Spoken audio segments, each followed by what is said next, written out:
5월은 가정의 달입니다. 어린이날, 어버이날, 성년의 날, 부부의 날이 다 5월에 있습니다. 가정은 사회의 기본 단위입니다. 또 교회와 국가의 중요한 뿌리입니다. 가정이 행복할 때 교회가 행복하고, 가정이 건강할 때 나라가 부강해집니다. 그런데 우리 사회에서 오늘날 가정의 위상은 어떻습니까? 위기를 맞고 있습니다. 오늘날 가정의 중요성이 강조되고 또 부각되고 있는 것은 그만큼 상대적으로 가정이 위기를 맞았다는 것을 보여주는 반증이라고 할 수 있습니다. 하나님께서는 가정을 소중히 여기십니다. 우리의 가정이 다 건강하고 행복한 가정이 되기를 원하십니다. 이제 본문을 근거로 가정을 세우는 기둥들은 무엇인지 살펴보겠습니다. 첫째는 사랑입니다. 본문에 보니까 남편들에게 아내를 사랑할 것을 명하고 있습니다. 그 기준이 그리스도께서 교회를 위하여 자신을 주신 것처럼 하라, 그렇게 말씀하십니다.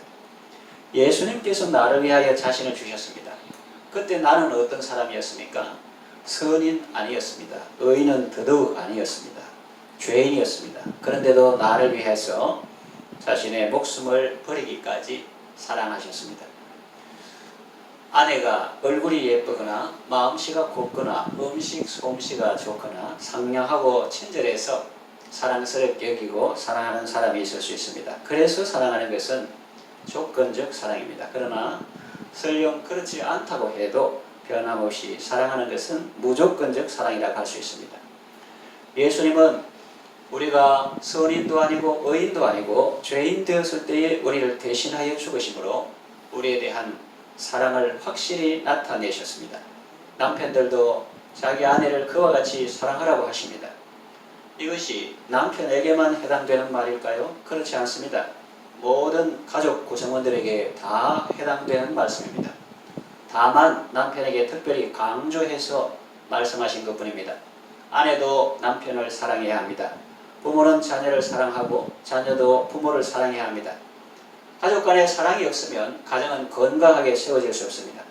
사랑 없이 집은 살 수 있고 또 사랑 없이 가구는 드릴 수 있을지 모릅니다. 그러나 건강한 가정이 세워지려면 그런 것만으로는 안 됩니다. 사랑이 있어야 합니다. 많은 사람들이 서로 사랑한다고 하면서 결혼합니다. 그러나 끝까지 그렇게 살지 못하고 중간에 헤어지는 경우도 있습니다. 왜 그럴까요? 참사랑이 아니기 때문입니다.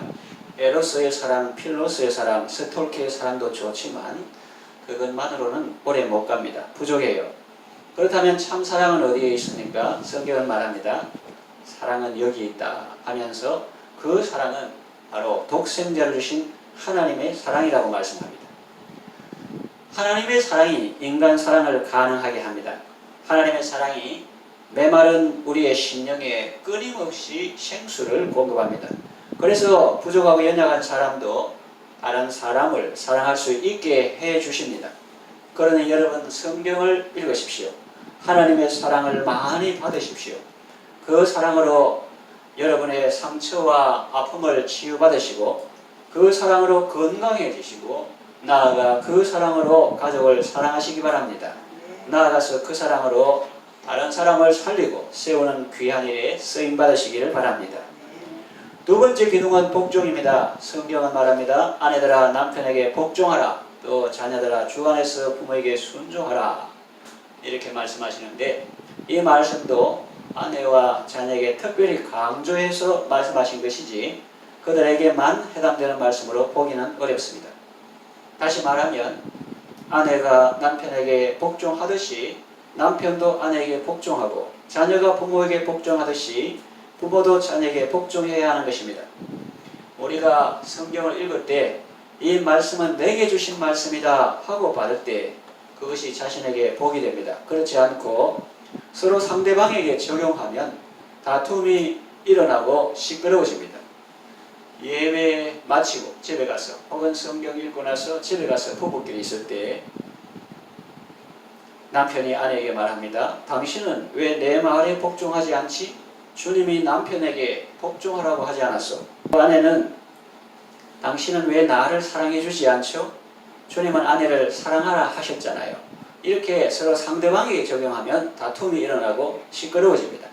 그러나 각자 자신에게 주신 말씀으로 받으면 다툼이 사라지고 은혜를 받습니다. 아름다운 가족은 어떤 가족이냐? 그리스도를 경외함으로 서로 복종하는 가족입니다. 5장 21절 성령 충만한 성도의 삶의 전반에 걸쳐서 적용되는 대원칙이라고 할 수 있습니다. 그리스도를 경외함으로 피차 복종하라 했어요. 모든 인간관계의 근본이 되는 말씀입니다. 그리스도를 경외함으로 서로 섬기라는 대원칙 아래에서 우리가 읽은 바와 같이 부부관계도 말하고 부자관계도 말하고 고용주와 피고용인 관계를 말씀하고 있는 것입니다. 요즘같이 팍팍한 시대에 퇴근할 때쯤 얼마나 피곤합니까? 그런데 어느 30대 아빠가 엘리베이터 없는 5층 건물 자기 집 현관 앞에까지 왔다가 다시 계단을 내려갔습니다. 왜 그랬을까요? 회사에서 사장님이 불렀어요? 아닙니다. 그러면 안 갔을 것입니다. 그러면 왜 내려갔습니까? 아침에 6살 난 딸이 아빠에게 부탁했습니다. 아빠, 퇴근할 때 아이스크림 좀 사오세요. 하루 종일 경무에 시달리다가 퇴근했는데 그때는 생각지 못하다가 집 현관문 앞에서야 생각이 났던 것입니다. 그래서 다시 계단을 내려가 마트에 가서 아이스크림 사들고 집으로 오는 것입니다. 보통 사람들은 자녀가 부모에게 순종한다는 말은 이해하지만 부모가 자녀에게 순종한다는 말은 이해하지 못합니다. 또 부모의 은혜는 알지만 자녀의 은혜에 대해서는 잘 모릅니다. 그러나 하나님께서 은혜를 주시면 그 자녀의 은혜도 알게 됩니다. 하나님께서 자녀를 통해서 은혜 주시는 것을 깨닫게 되는 것입니다. 부모가 자녀 말에 순종한다는 말을 받아들이기 어려우시면 사랑하기 때문에 기꺼이 즐거운 마음으로 그 약속을 지킨다는 의미로 받아들이면 쉬울 것입니다. 건강한 가정은 모든 가족 구성원들이 그리스도를 경외함으로 피차 복종하는 가정이요, 서로 섬기는 가정입니다.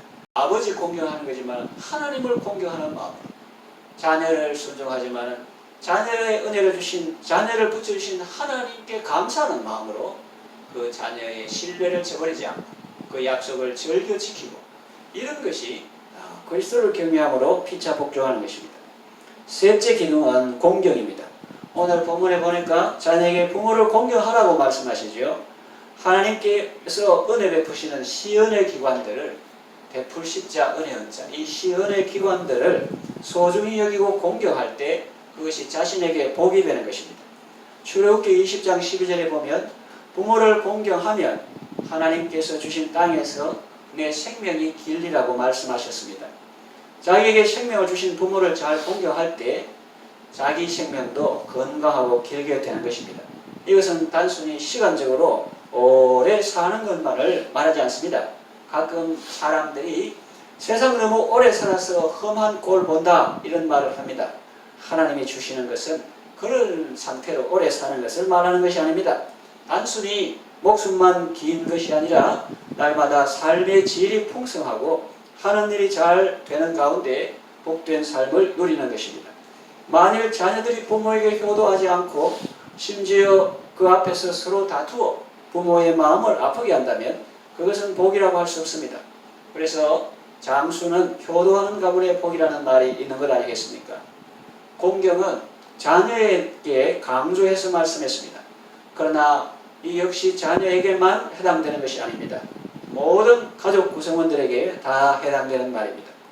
성경 원리가 그렇습니다. 로마서 12장 10절에 형제를 사랑하여 서로 우애하고 존경하기를 서로 먼저 하며 이랬고, 또 베드로전서 2장 17절에 무사람을 공경하며 형제를 사랑하며 하나님을 두려워하며 왕을 존대하라 그랬습니다.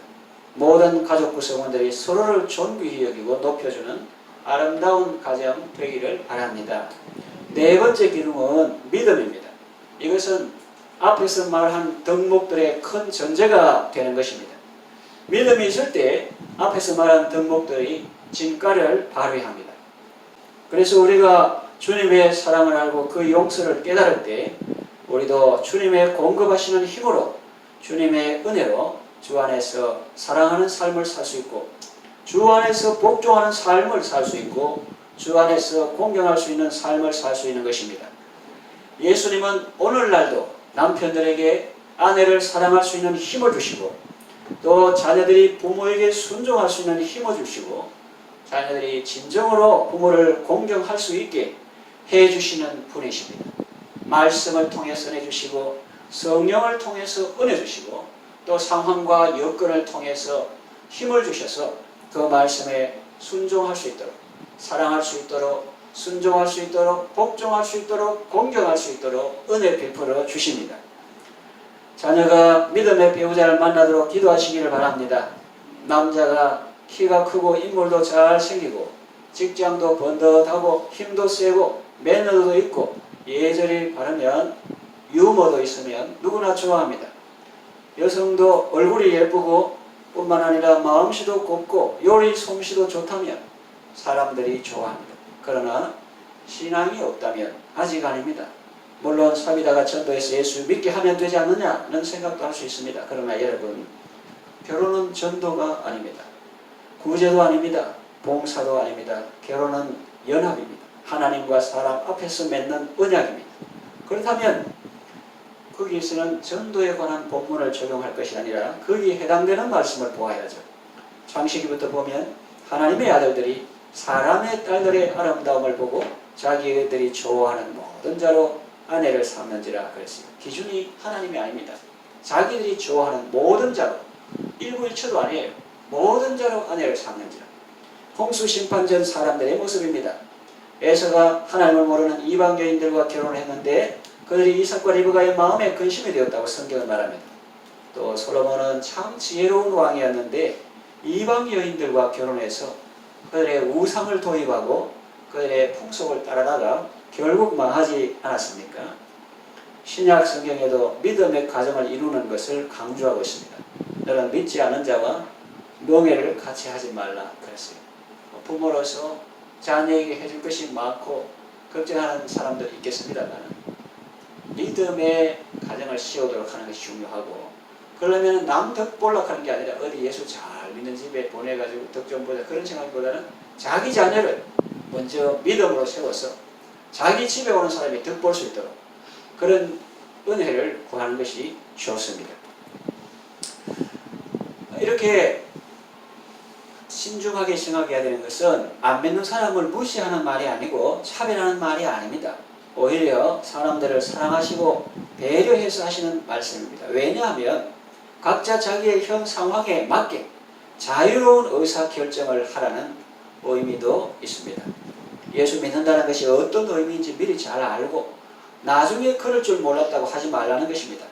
예수님을 주로 믿는다는 것은 주의도로 믿는다. 주님 하는 것은 안방 주인처럼 모신다는 것이지 뒷방 노인처럼 모신다. 액세서리 정도로 모신다. 5분 대기조 정도로 내가 필요할 때 벨 누르면 와서 지인이처럼 도와주는 분이다. 그런 생각을 하면은 그는 주로 모시는 게 아니고 예수님을 일본 말이지만 시가바리로 모시는 거예요.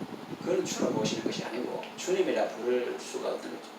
그래서 예수님을 주로 믿는다는 것은 그분이 내 시간의 주인이시고 재물의 주인이시고 내 재능의 주인이시다. 나아가서 내 인생의 주인이시다. 이것을 의미합니다. 그것이 인정되면 좋지만 인정되지 않으면 아직 아니라는 것입니다. 그 사람이 나쁜 사람이다가 아니고 그 사람이 인격적으로 세상적으로 훌륭한 분일 수도 있지만 각자 자기 생각대로 자기의 자유의사를 해야지 뭘 모르고 했다가 나중에 그러면 안 되고 자신에게 솔직하고 또 다른 사람에게 솔직하고 그렇게 할 때에 피차에 장기적으로 유익이 있다 하는 그런 의미로 말하는 것입니다. 물론 이방인 출신 중에도 훌륭한 신앙인물이 많습니다. 여리고의 기생 라합이나 모압의 루시나 햇사람 우리아나 가드 사람 이때나 구스인 에벤 멜렉 이런 분들은 다 이방인 출신이지만 훌륭한 신앙의 사람들입니다. 그러나 우리는 기억해야 합니다. 그들은 비록 이방인 출신이지만 하나님께 전향했고 이스라엘에 귀화했고 믿음의 사람이 되었다는 사실을 눈여겨보아야 합니다. 오늘날 소위 믿는다는 사람들의 가정도 깨어지는데 아예 처음부터 안 믿는 사람과 결혼하면 얼마나 힘들겠습니까? 언어도 다르고 문화도 다릅니다. 이렇게 말하면 아니 다 같은 한국말 쓰잖아요. 그럴 건데 아닙니다. 집에 직접 가보면 그 집안의 네이티브 랭귀지를 들을 수 있습니다. 같은 한국말이라도 이 사회에 나와서 공적으로 하는 그런 거 말고 집에 가면 네이티브 랭귀지를 들을 수 있습니다. 어떤 집에는 가장 심한 말이 너 이리 좀 와봐. 이게 가장 심한 말인데 어떤 집에 나오고 육두 문자가 나오고 냄비 뚜껑도 날아다닙니다. 사람을 차별하는 것이 아닙니다. 빈부 귀천을 말하는 것도 아닙니다. 학식이나 세상적 지위를 말하는 것이 아닙니다. 믿음의 세계를 말하는 것입니다. 믿음의 세계에는 사랑의 언어가 있고 배려의 언어가 있습니다. 말이 같고 문화가 같은 사람끼리 살아야지 말도 다르고 문화도 다른 사람하고 살면 얼마나 답답하고 힘이 들겠습니까? 사자와 소가 서로 좋다고 결혼했다가 나중에 헤어졌다는 이야기 아시죠? 왜 헤어졌습니까? 그건 너무 사랑해서 헤어졌습니다. 아이러니하지 않습니까? 사자는 소를 너무 사랑한 나머지 매일 자기가 들판에서 야생에서 산악에서 사냥한 고기를 잔뜩 식탁 위에 올렸습니다. 너무 사랑한 나머지 그 사냥한 고기를 매일 식탁에다가 올렸습니다. 또 소도 나름대로 사자를 사랑해서 매일 풀을 맛 좋고 향긋한 풀을 식탁에 잔뜩 올렸습니다. 그런데 여러분, 사자는 육식동물이라서 풀을 못 먹어요. 또 소는 초식동물이라서 고기를 못 먹어요. 그래서 이 둘은 사랑하면 할수록 상대방은 불편했습니다. 그래서 결국은 헤어지고 말았습니다. 우리가 이 가정생활할 때, 교회 생활할 때, 신앙생활할 때 얼마나 참조가 됩니까? 상대방이 진정으로 원하는 것이 무엇인지 모르면 정말 사랑하기는 어렵습니다. 그럼 여러분, 하나님을 진정으로 사랑하기를 원합니까? 그러면 하나님이 진정으로 원하시는 건 뭔지 하나님의 뜻을 알아야 하는데 성경을 읽어야 하잖아요. 그러니 여러분의 자녀가 믿음의 배우자를 만나도록 기도하십시오. 그리고 여러분 자녀가 믿고 배우자를 만나도록 그렇게 기도하십시오. 그러면 이미 결혼했는데 지금 배우자가 안 맺는 상태라면 어떻게 하면 됩니까? 그것은 그가 예수님을 만날 수 있도록 기도하시기를 바랍니다. 하나님께서 그의 영혼을 터치하실 때까지 사랑의 섬김과 인내의 기도를 계속하십시오. 교회 역사에 보면 모니카라는 분이 있는데 이분은 남편도 우상숭배자고 아들도 우상숭배자입니다. 그래서 밀라노의 주교 암브로시에 가서 상담도 많이 하고 요즘 말하면 거의 교회 청소하고 교회에서 금식기도 하고 살았던 그런 사람입니다. 오랜 세월 눈물로 기도했죠. 그렇게 계속 사랑하며 기도했더니 하나님께서 그들의 그 남편과 그 자녀의 마음을 영혼을 만져주셨고 그들은 변화되어 새 사람이 되었습니다. 남편도 그리스도께로 돌아왔고 탕자였던 어거스틴은 그리스도께로 돌아와서 오늘 우리가 아는 성 어거스틴이 되었습니다. 모니카의 하나님은 여러분의 하나님도 되십니다. 사랑과 인내의 기도로 하나님의 은혜를 입어서 가정을 건강하게 세우는 여러분 되시기를 바랍니다. 말씀을 좀 요약합니다. 이단은 가정을 파괴하지만 정통은 가정을 세웁니다. 우리 창원 새로운 교회는 가정과 이웃을 소중히 여기는 교회입니다. 가정이 건강하게 세워질 때 교회도 건강해지고 나라도 건강해지는 것입니다. 그런데 이 시대는 가정의 위기를 맞고 있습니다. 경제적인 어려움과 이상한 사회 풍조로 결혼을 포기한 청년들이 있습니다. 동성애를 조장하고 다양한 형태의 가정을 인정하자는 흐름도 있습니다. 개인의 자유와 행복을 극도로 추구하는 것이 오히려 이 사회의 질병과 재앙으로 나타나고 있습니다. 이런 시대적 흐름 속에서 건강한 가정을 세우는 것이 얼마나 중요한 의미를 가지고 있습니까? 가정은 하나님이 직접 세우시고 복을 주신 귀한 기관입니다. 예수님의 사랑으로 여러분의 가정을 건강하게 세우시고 생육하고 번성하며 날마다 천국의 기쁨 속에 살아가시기를 바랍니다.